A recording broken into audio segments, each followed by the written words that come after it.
What's going on, YouTube Metal Complex here, and today I've got another interesting knife review slash knife overview to do with you guys. This is the Off-Grid Knives Scorpion. This is a really interesting knife. So if it weren't for my buddy at Shaker MT 1970, is that the right? Okay, sorry Shaker if I got your Instagram tag wrong. I can't find your card. But my buddy introduced me to one of their knives, the Black Mamba, and I liked it. I thought it was good. I think I ended up not, thinking it's not 100% recommendable for everybody, but it was a very well-made knife. Carrie from Off-Grid Knives actually contacted me on Instagram and said, hey, we saw that review. We appreciate it. Would you want to check out another one of our products from our Elite series? And I was like, yeah, okay. And they mentioned the Scorpion, and then when I went and looked at a picture of it, I was like, oh boy, I really like the lines on that. And then they told me who it was made by, and they said it's made by We Knives, which I believe is the same as the Black Mamba. And I thought, yeah, that looks pretty cool. I'd like to go ahead and check that out. So they went ahead and sent this guy along, full disclosure. I'll try not to let that affect my review. But yeah, really cool. So thanks so much, Carrie, for sending that to me. Let's go ahead and get a measurement on this guy. By the way, there will be a link for this, and there's another version of it. This is all tumbled. There's one that's like black titanium and then like a two-tone blade. There'll be links for both of those down in the description. You guys can check those out if you want to. Tip to scale, we're looking at 8.75 inches. Pretty long knife for blade length. In places, you're looking at 4. We're going to call it 3.85. And then for your cutting edge, you're looking at exactly 3.75 inches. So good ratios there, absolutely. Let's go ahead and do some size comparisons up against the Ontario Rat Model 1. Rat 1 coming in at 8.6 inches, so it's just a little bit shorter than the Scorpion here. How about up against the Spyderco PM2? PM2 is coming in at 8.3 inches overall, so again, a little bit shorter. How about up against the Benchmade Griptilian, or in this case, the Ritter Hogue? Ritter Hogue coming in at 8 inches overall. And last but not least, the Spyderco Para 3. Para 3 is coming in at 7.25 inches overall. So how's the action on this guy? This is one of those knives that, and I think this is the case with We Knives. They come great. they really come awesome, but they break in. I have not done anything to this knife, and it has just gotten smoother and smoother and smoother. I have been carrying this knife, and I have been using it. And I have noticed that despite the fact that it is on bearings, and I've been really kind of, bearing down, I haven't been going out and chopping down any trees, or breaking apart brick buildings with it or anything like that. But, I've used it with very low reserve. And yeah, it's just gotten smoother and smoother and smoother. It's actually become an absolute joy to flip and put away. There is no double clutch on it. The blade is, while not incredibly thick, it does have some mass to it because of the length, and it just really, the detent and the flipper tab, it just feels good. It feels very wee. By the way, somebody the other day said something, it was in the unboxing. They said, that's great, but for the price, I'd rather have a real wee knife. Just to clarify, the situation between this and a knife that actually has the We logo is not the same thing as, say, a Hinderer 0562, like the ZT 0562 made by Hinderer, and an actual XM18. There's a gap there, right? Because that is a knife designed by Hinderer that is produced by ZT, but it is made by ZT. Whereas in this case, this is a knife that is designed by Off-Grid Knives, and it is made by We in the exact same place and with the exact same tolerances and with the exact same materials as all the other knives that have We's logo on them. So just for clarification, this is exactly the same thing as a We with a stamp on it. So the gentleman who said that, I'm not trying to be mean, but you're implying that you would essentially pay more money for the symbol on the blade to be the We symbol. There is otherwise no difference.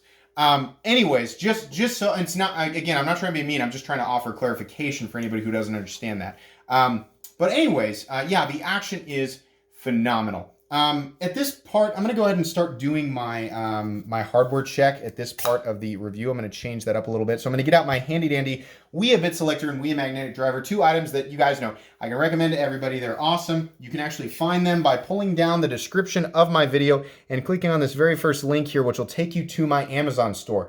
My Amazon store has everything sorted out that I love. My most recommended knives, my favorite budget knives, display stuff. There's the maintenance stuff right there. EDC gear, fixed blades, a whole bunch of the brands and stuff that everybody likes. So please check that stuff out. There's definitely something down there for everybody, and or if you just want to browse, whatever. I believe I know 100% that the pivot is a T8, and I'm guessing the body screws are T6. So anyways, let's go ahead and check that here. T8 on the very ZT0562-esque pivot. Yeah, that's T8. And I'm going to guess those body screws are T6. Let's go ahead and, I guess I didn't show it. I got to prove it, right? T6. Let's go ahead and give that a shot right there. Yeah, those are T6. Okay, so you guys know how I feel about T6. T6 bits and T6 screw heads are not fun because they are easier to strip out than T8. It is never, however, a deal breaker. It's just something you have to be cognizant of if you're going to take the knife apart. How about carry profile? This is a very long, very slender knife. Even though it does have a flipper tab, it's not a super prominent flipper tab. It's also not incredibly thick, despite being, titanium. It's actually, yeah, it's exactly the same thickness as a Para 3. Exactly the same thickness, right? And it's not like we're working with thin titanium. The titanium is probably about 135 thousandths. And I'm going to guess the blade is somewhere around 135 to 100, well, it's probably 145 thousandths.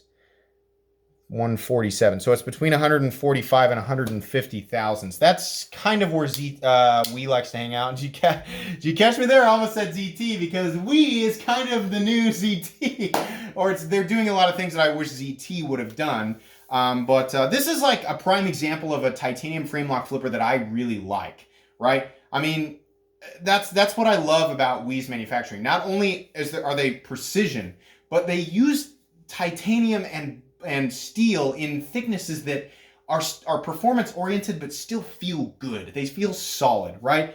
Speaking of solidity, this knife has no internal milling. It is completely solid titanium.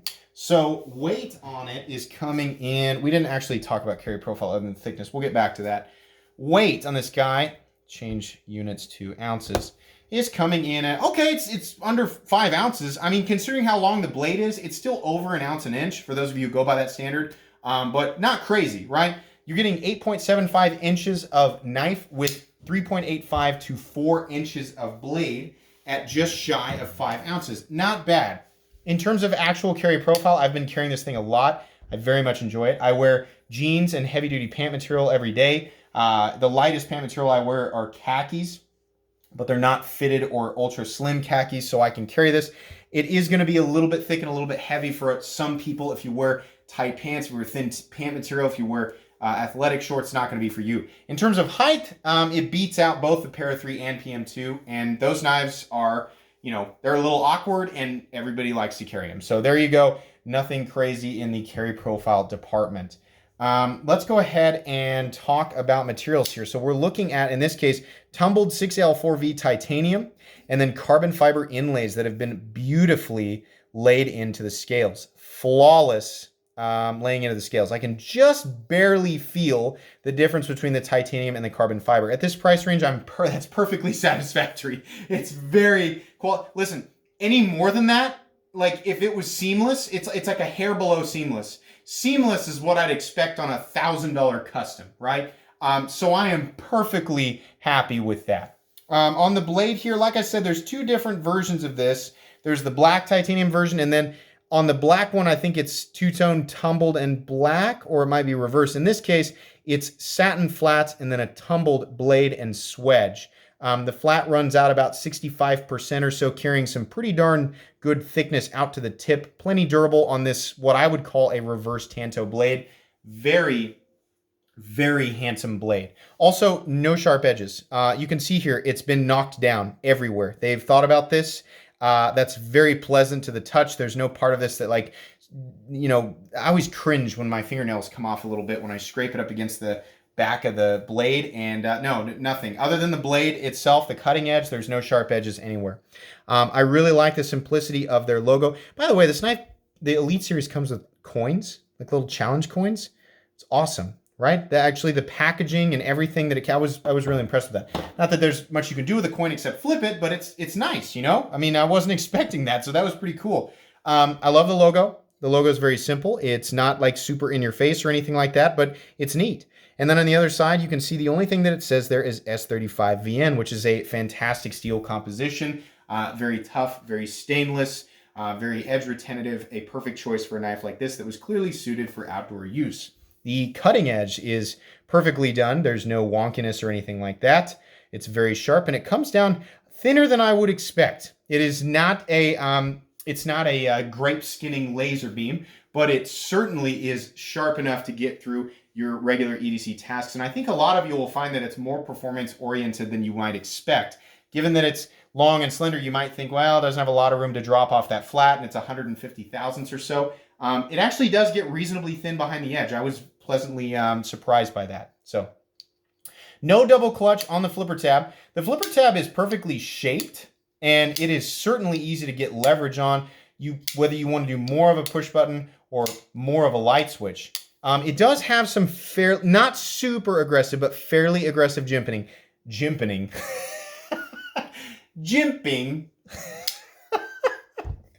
Oh my gosh, I sound like nothing fancy. Anyways, jimping. The jimping on the back of the flipper tab is a little bit aggressive. After 20 or 30 flips, you're gonna notice it. It's not gonna be like, ow, my finger. It's not gonna be like that. It's not like, okay, I'll admit, as a Hinder fan, it's not like a Hinder. I mean, after 15 or so flips of the Hinder, I'm like, okay, I'm gonna put it away. And I love Hinders, but yeah, this, you're gonna feel it a little bit. My suggestion would be, and he said he was open to suggestions. If there are future variations of this knife, the flipper tab I think would be perfect with no jimping on it. And that's going to create a situation where you might slip off of it given the angle, or especially if you're like wearing gloves. So if that was intended for people who are wearing gloves, then I can understand it. My perfect version of this, which may or may not be taken into consideration, and that's perfectly fine, would be one where the flipper tab did not have the excess jimping on it. But either way, that's fine. We already covered the screws. Inlays look great. People said they didn't. There were some people who were like, I don't like that slot. It's kind of like how Hinder does his thing. They just cut a slot out there. I'll tell you why I don't care. Because functionally, it ensures that the pocket clip stays in place. And it's there so you can mount it on the other side, so lefties can actually carry this. And then there's no potential for wiggle because it's locked in there, right? So I suppose he could have created a filler tab to appease people, but then you just have another part that you have to, make sure is still attached to your knife. So I don't care. Some people think it's an eyesore. I really don't care. We've got a really cool backspacer situation going on here. It's very large. And then the jimping is actually on the outside of the frame. It creates a unique look. And I'll admit that, if I were wearing gloves, I would definitely not be dropping this guy. Both in terms of ergonomic lines, it's very comfortable, right? But in terms of traction that's gained by this area back here, yeah, you're not going to let go of it. Now, I will admit, though, coming in and out of the pocket, these corners catch my jeans a little bit, right? Now, if you're a soldier and you're out in the thick of it, or you're somebody who works outside, that may not matter to you. You wear gloves, you destroy your pants or your clothes, in your work life. You work on a construction site and you're catching nails, on your clothing. That may not be something that you even care about. For me, in a more normal EDC situation, I'm going to say that I would have preferred that these areas here were actually knocked down and the traction points were just put on the backspacer in the form of a gear pattern, because then you would still have the traction, but the corners wouldn't catch your pants in and out of the pockets. Is it a big deal? No, it's a very, very minor nitpick. It has not slowed me down. It's just something that I'm like, that catches my pants a little bit when it comes in and out. Doesn't really bother me. So I need to let you guys know I'm nitpicking it, but it's not that big of a deal. This knife balances right about here. And so my suggestion with the backspacer is, and again, this isn't a big deal, but to get it balanced right behind the pivot, which is where most people like it, I'm just guessing if we took about half of the backspacer out, move this screw back to here, you might solve the balancing issue, and then at the same time If we changed up maybe the gear pattern or change this to a gear pattern rather than smooth and then remove the jimping from back here, this whole area would be perfect. I'm going to say right now it's good and doesn't cause a problem. But if I want to define it as like what would be ideal for me, which is not going to be ideal for everybody, that's what I would do. But I don't know if that would actually solve a balancing issue or not. And actually, you know what? Now, wait a second. Oh, God. I can't undo what I said because I'm 15 minutes into this. Let me think about this here. If you remove, yeah, okay. I'm sorry. I was mistaken. It's wanting to fall backwards here. So if we remove material from it, then it's going to teeter more this way. Okay. Sorry. My brain was like, is that correct? Right. Okay. Anyways, this whole situation back here is just fine. I'm zeroing in on it, and it's really not that big of a deal. Let's move on to something I really love, the pocket clip. This pocket clip is awesome. It has an ever so slight amount of bill, but compared to something that's really got a bill that I don't like, is like this. This is much more ready on this Guardian Tactical to catch something. This is not. This is really just designed to sort of glide over your pants, right, and carry absolutely deep and still grant you access to those screws. Now, some people might say, oh, well, you got to dig into that hole on the pocket clip to get to those screws, and that's kind of a mess. It's really not, guys.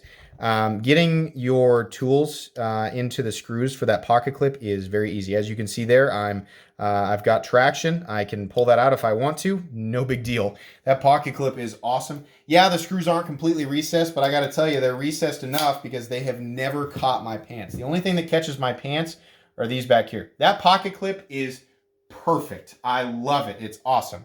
This does have a steel lock bar insert that doubles as the over travel stop. You can see there. It locks up on a hard flip at still fairly early. I flipped this thing a ton. I'm going to guess that's like 25 to 30%.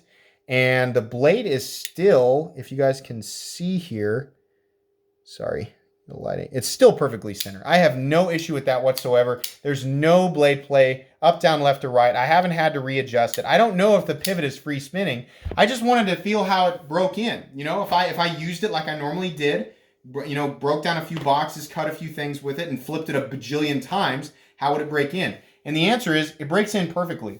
I don't know that there's I don't know if there's anything else that I really missed here. So to recap, we have a flipper tab that's got, it's jimping that you'll notice. Not that big of a deal after a bunch of flips. We have T6 screws, not that big of a deal. You've got some jimping back here that will catch your pants coming in and out. The backspacer, I think, could probably have a gear pattern on it, and it probably could be cut in half and solve some minor, I mean, they're not even important balancing issues. It's like the balance being moved forward a quarter inch is not something that's like, well, if I don't have that, it's not a, you know, I'm at a tactical disadvantage. No, that's stupid. I'm just saying, if that's something that you want to look into in newer versions or later versions of this knife, it possibly could be achieved there, but you don't have to listen to me. And did I complain about anything else? I don't think so. I really, really like this knife. The nice thing is with this knife is you are getting a knife that is clearly meant for outdoor use and EDC. It's just a bigger EDC, but it has some nice touches to it, like the inlays, the carbon fiber inlays. That costs a little bit more money to do. The incredibly beautiful and very performance-oriented blade. I love that. And great ergonomics. No hot spots. It's got an awesome pocket clip. The few minor flaws are, vastly outshadowed by the quality and the overall, pros of this knife. You're getting a lot, you're gaining a lot and sacrificing very little by carrying this knife.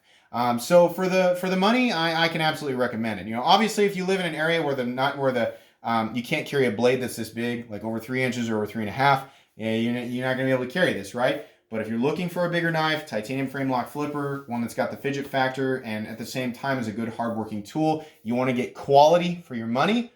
Oh yeah, definitely. I wasn't 100% on board with the Black Mamba, but I love this knife. This is awesome. Very recommendable. It's going to go in my most recommended knives playlist, and it's also going to go on my favorite knives of all time playlist because truthfully, it just is. This knife and I connect. I enjoy it. I really have enjoyed carrying it. It is done what I want a knife to do.